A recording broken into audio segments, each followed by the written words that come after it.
I cannot believe this. Is following a shocking report from John Heyman as it pertains to Vladimir Guerrero Jr.'s final offer finally being revealed. Shai Davidi and Ken Rosenthal have come out and revealed some even more shocking truths behind Vladimir Guerrero Jr.'s ask. And for the first time, we now know the exact dollar amount that Vladimir Guerrero Jr. asked as the countdown went on his February 18th contract decision date. We're going to break down exactly what that number is and discuss what it means going forward because, again, we now know what would have made Vladimir Guerrero Jr. a Toronto Blue Jay for the next decade. Before we get into all that, folks, a quick reminder to hit that subscribe button. If you're a part of the 71% who aren't subscribed to the channel, it's the place to be for daily Jays content. Your guys' support has been absolutely unbelievable. If you want to help us towards the goal of 17,000 subscribers, make sure to hit that subscribe button. Ladies and gentlemen, there is a lot to go over today. Now, obviously, I had a video last night on the Vladimir Guerrero Jr. report. John Heyman came out and revealed some wild details as it pertains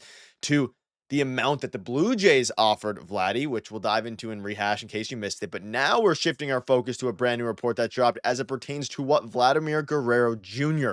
wanted from the Toronto Blue Jays. And quite frankly, buckle up, ladies and gentlemen, because this is going to be a bit of a wild one. And not only a wild one for this entire season, but it's going to be a wild next few weeks. There's an interesting part at the end of this report. And let's start with the one from last night when John Heyman came out and he said, Blue Jays offered superstar Vladdy a deal for about $500 million before negotiations were halted last month, although significant deferrals put an estimate about $450 million. We now have confirmation from this via the source himself, Shai Davidi, right? And Shai Davidi, he is the most tuned-in guy in the MLB for the Toronto Blue Jays, along with Ben Nicholson-Smith. Of course, shout out to Ben Nicholson-Smith. But ladies and gentlemen, this dropped late last night. Blue Jays and Vladimir Guerrero Jr. hit deadlock over a $50 million gap. So we now have the exact amount that him and Vladimir Guerrero Jr., him being Ross Atkins and Vladimir Guerrero Jr. and ownership, of course, are missing as it pertains to the gap. And it is $50 million. So, of course, we know John Heyman came out and said the offer was between 400 and 450. We now have a dead set number. The Jays offer was $450 million. You can see this here. Initially, John Heyman and Joel Sherman of the New York Post reported that the Jays tabled a bid of about $500 million with significant deferrals that reduced the present value down to $400 to $450. Soon after, Ken Rosenthal of The Athletic reported that Guerrero was seeking $500 million in present value regardless of the structure. Industry sources told Sportsnet the valuation on the Jays offer was about $450 million in present money, better defining the gap with Guerrero's final request ahead of the February 18th cutoff on talks set by the four-time All-Star first baseman. So this is a lot of information as well here because, for one, a bunch of reports have come out. John Heyman, the Jays offered $500 million with deferrals, which for all intents and purposes brings the Jays final offer down to about $450 million.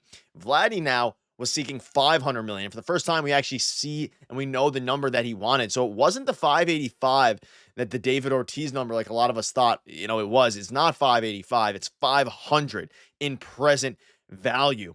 Which now the narrative has switched a little bit because this one is extremely intriguing because not only are you at the point now where it's only a $50 million gap, and the fact we're talking about only a $50 million gap, like that's an unbelievable amount of money. But over 13, 14 years, I think I would just go ahead and do it. And if you stay tuned for a little bit here, we're going to get into the final paragraph of this article, which is a little bit crazy, but some more news, some more info to go over here. In making an offer worth $450 million in present value, they no doubt stretch well beyond their comfort zone to get a deal done. But they also want to maintain consistency in their negotiations, demonstrating that their final offer is indeed final. They may also believe the money earmarked for Guerrero can be effectively spent elsewhere to reboot their lineup, and it goes without saying the risk inherent to any such contract is immense.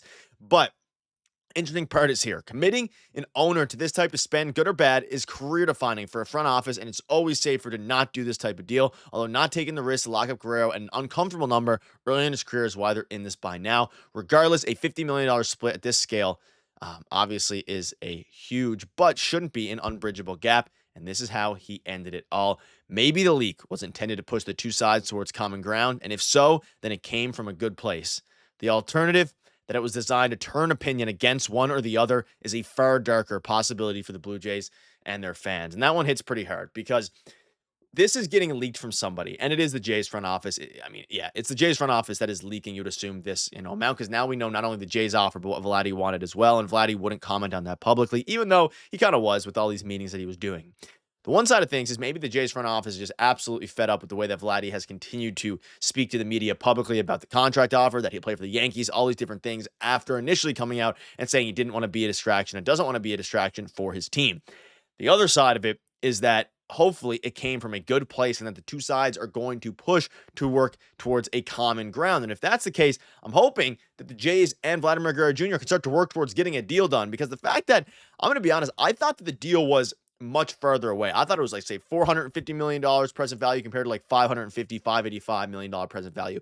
I think if you're already at the 500 or the $450 million range, I would stretch a little bit further, get to that $500 million in present value. Is he worth that? Absolutely not. That is an absurd amount of money. But I don't think any of, a lot of these guys, even Juan Soto, he's worth $735 million, whatever it ends up being, but like, it's still a stretch, especially for a first baseman. So I don't think he's worth $500 million present day value, which is going to end up being a $550 towards $600 million contract if they include deferrals. Because at the start in this report, basically, Vladdy didn't want any deferrals, and then towards the negotiation date, the deferrals started to become less of a sticking point for Vladdy, to the point where he said, as long as you give us $500 million after deferrals, we'll get the deal done.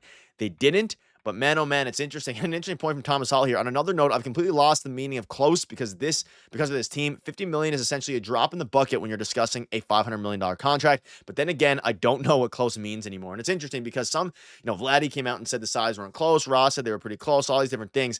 We now know the Jays offer, which was $450 million, but it was $500 with deferred money.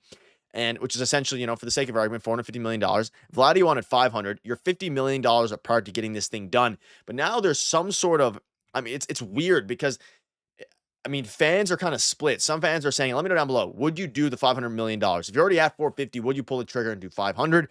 And the other side, and the other vein of things here, the front office now, it's a bit of a gamble leaking these numbers because it's either going to be designed to turn opinion against one or another, like Schneider says here, which is a dark possibility, and it's very, likely, or they're trying to push the two sides towards a common ground, which I don't know exactly how that would happen. You can see this here. It was a tweet I included in yesterday's video. Also crazy to think about how insanely fast the narrative has shifted regarding the Vladdy extension. Not even a month has passed since the negotiation deadline, and we're already seeing the fan base go from bashing Toronto's front office to Guerrero himself. And now after this article, some people are back to bashing the front office because the actual value of the contract is only $50 million apart. Fans are saying, why not just go for it? A bunch of different things. I think at the end of the day, it is a gamble for both sides. Vladdy is going to decline unless they come to an agreement. They decline the $450 million in present value, which as a first baseman, is he worth it? Probably not. And then you start to think about some other numbers going forward, which obviously, is he going to be worth, is that $450 million offer still going to be on the table beyond this season if he has a down year? That's another question. At the end of the day, it is going to be interesting. And then Ken Rosenthal came out in an article into the number Vladdy wants is $500 million. Not $500 million before deferrals, but $500 million in present value. The team's last offer was around $500 million with significant deferrals. Guerrero returns 26 on Sunday, dropped his resistance to deferrals as his deadline neared, as long as his present value landed at $500 million, which would be the second largest in Major League history, which would surpass, of course, Shohei Ohtani's contract, which is absolutely asinine to even think about. So let me know down below what your thoughts are. Things are getting ridiculous, ladies and gentlemen. We're going to keep you up to date with all latest news like we always do, but let me know, would you do 550 or would you do $500 million, or do you think the Jays are better off sticking at their $50 million gap? Cheers.